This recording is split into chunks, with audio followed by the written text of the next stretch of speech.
Alright guys, so we are making another short video today. We're going to pull this 136 track off of the XC and we're going to get it started on our 121 swap. As you can see, I already took the blown up motor out. It's sitting right there, just kind of waiting to find a place to toss that garbage. First thing I do though is I pull the secondary clutch. Second thing I like to do is pull the nuts off of this cap, bearing retaining cap, whatever you want to call it.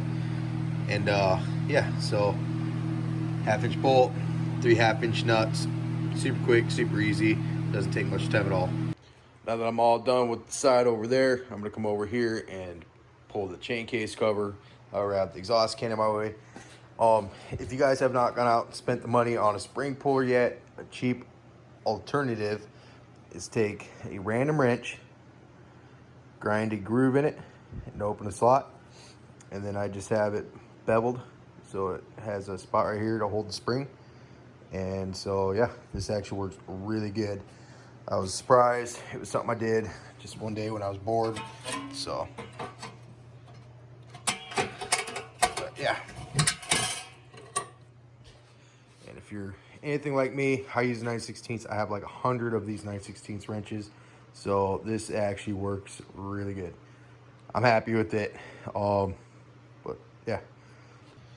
All right, so on these, it's just 4 10mm bolts. You got 2 here at the top, 1 right there, and then 1 way down there. Pretty easy. Go ahead and put the drain pan under here because it's already draining on the floor. Darn it. Pop the cover. A little milky. Not too bad. I've seen worse. Oh, look at that. It's got the lightweight gear. That's pretty cool. But yeah, so from here, we're gonna pull this cotter pin, this nut, and that bolt down there. And all these will come out along with the chain tensioner. And after that, we will be done under the hood. All right, we got all of that pulled out of the chain case. So we're gonna gather up our tools from under the hood, shut the hood, and then tip this thing up on its side. We're gonna pull the suspension real quick. All right, so I already pulled the front bolts, but basically what you do, I'm just using my little 1/2 inch electric impact. You'll break one side loose, do not take it out all the way. You can come over here, break that side loose, probably back it out halfway. Come over here, pull that one all the way out, pull this one all the way out. The reason you do it that way, if you run this bolt all the way out, take it out, that bolt's still tight. And both the bolts go into a shaft that are interconnected. So if this one's tight, it has no resistance over there, it's just gonna spin the shaft going through the front torque arm and you're never gonna get that one broke loose. So yeah, pretty much just break one loose, break the second one loose, and then back them out. Same thing with the rear. All right, so once you got all 4 of the bolts out, which I do, we're gonna go ahead and tip the sled on the clutch side because you have to drop the drive shaft out of the chain case and it's gonna slide in to this area right here in the belly pan. So you don't wanna work against gravity, you're gonna work with it. So you're gonna tip it on the clutch side and then pretty much just push, wiggle the drive shaft till it falls in there. And then you pull the chain case side of the drive shaft out of the tunnel and you work it out, and then the track's free, you just pull it right out. All right, I'm gonna try to be quick about this. Like I said, the suspension's already unbolted. I should be able to pull it right out, no problem.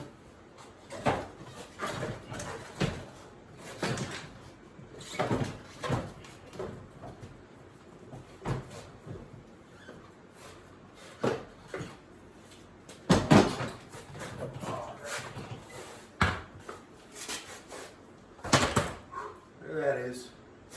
This thing's kind of dirty. Just a little bit dirty.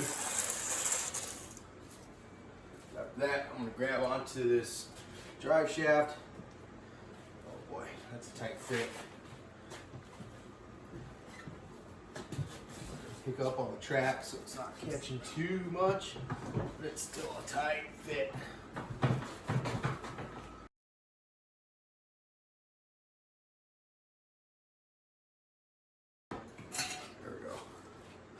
This was stuck in the bulkhead. Alright. Alright. Tracks out. Alright, here we are. It's the next day. Actually, night. It's been kind of a busy day. Doing a bunch of shopping, stuff like that. But, turns out 700 might not be down for too long. And I'm not really sure we're going to big bore it anymore because of this. I went out and I actually found a crank. This is a used crank, but it's been gone through by a local machine shop. It's got new hot rod connecting rods and all that good fun stuff. And all the bearings feel good. I guess they're all checked out within spec. I mean, I'm not a machine guy. Like, I don't work at a shop like that, but it all feels good. And it was a pretty good price. I got it for under 300 bucks. So really not too bad. And naturally I've already gone through and there we go. Already got a bunch of head gaskets and base gaskets, because when you're dealing with 700s like I do, where you're just always working on, it's good to have that kind of stuff on hand. So I do have crank seals and all that too. So yeah, I'm not really sure. I might just rebuild the 700 with the fresh crank, everything, and put it back in here. My plans are always forever changing, which, uh-oh, people are here. All right, so we got the axle assembly removed from the rail extensions. We're gonna go ahead and take our adjusters off, and then the extensions off. We're gonna put the adjusters on the factory rail, put the axle back through here, and then this will be ready to get slapped back in the sled.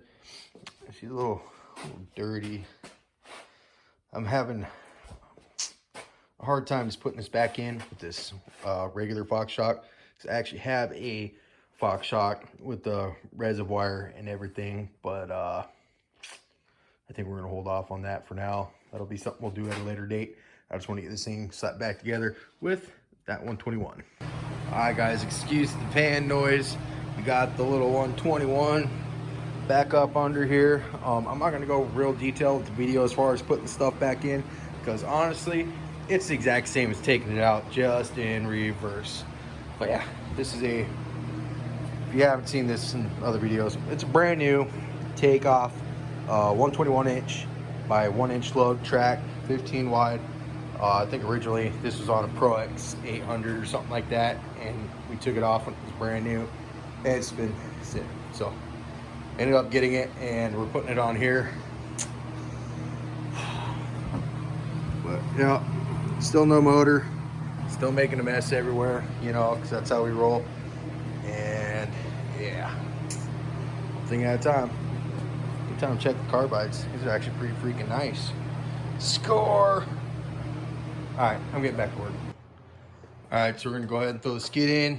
And if you have not done external suspension, it is super important to undo your torsion springs before trying to install these. Otherwise, you will never get this thing to line up. But yep, do the front bolts first, undo your springs.